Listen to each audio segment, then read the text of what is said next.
मुखेल वोळ तुजे शीस उपास करिनात तें कशें?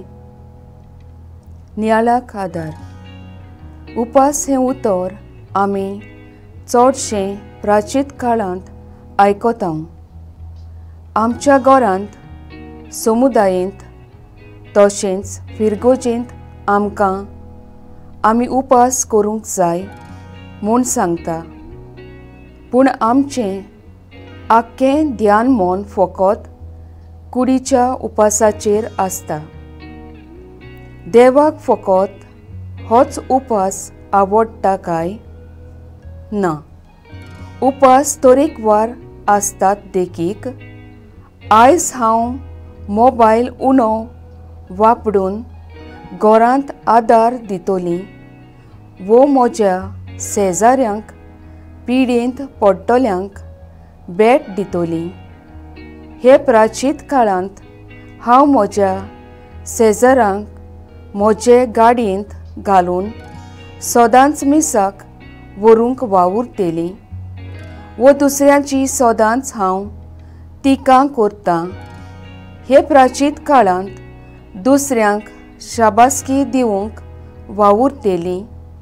प्राचीन काळांत मायग्रंट्स वो रस्त्यार पडलोल्यांक हांकां नस्तो वो जेवण पॅकेज करून दिवंक वावुरतलीं.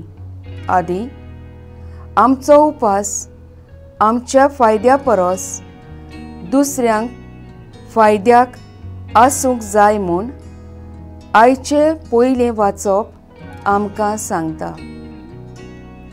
आमचे उपासा वरवीं दुसऱ्यांक आमी जेवण बिराड आनी न्हेसूंक पांघरूंक दिवंक जाय.